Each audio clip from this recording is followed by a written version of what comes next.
Okay, I'm looking at part B of question number 3 on the performance-based assessment using the Park Online practice test. Okay, question number 3A, we graph the line y equals 3/4 x in the coordinate plane. That would be the line that passed through all three of these given points.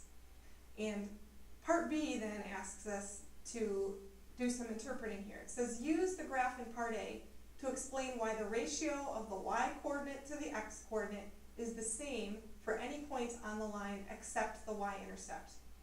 Explain why this is not true for the y-intercept. So to enter these, where they give you this open text box, you can click your cursor into the box, and here's what we're looking at. It says explain, let's see, why the ratio of the y-coordinate to the x-coordinate is the same for any point on the line. I would just maybe start by saying the ratio of the y-coordinate to the x-coordinate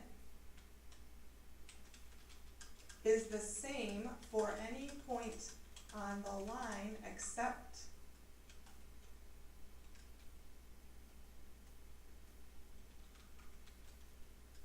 the y-intercept,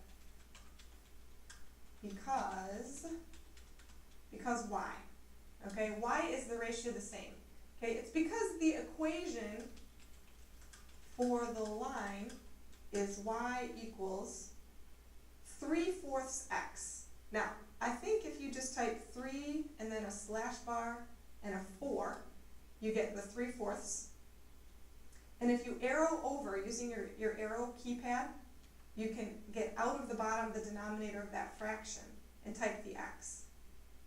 Okay, so y is equal to 3/4 x.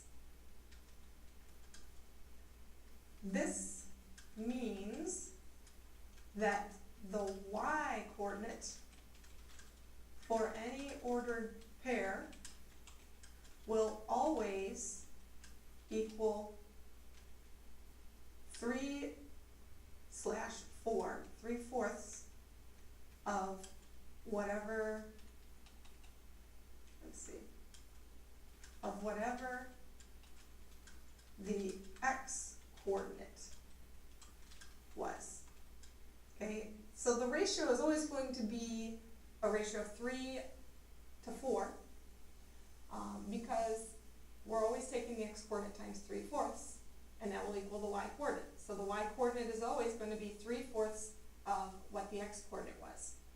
Okay, the second part of this question says, explain why this is not true for the y-intercept. This is not true for the y-intercept because why? Okay, well, if you think about the y-intercept for that graph, if you scroll up and look at what the y-intercept was, the y-intercept was at the point 0, 0. Okay, so because the y-intercept has the coordinate 0, 0. And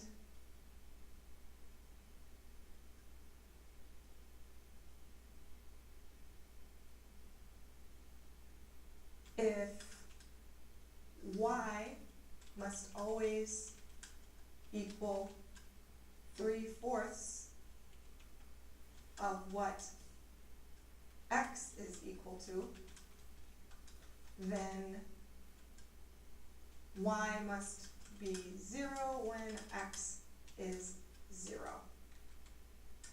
I don't know. I'm not thrilled with that explanation, but we're going to go with it. The other thing I would say is that when you have an equation, let me just say this here.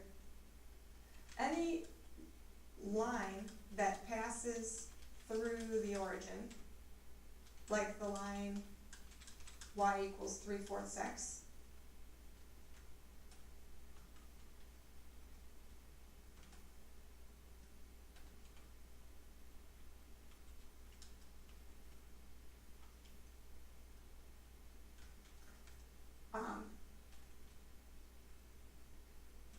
demonstrates direct variation.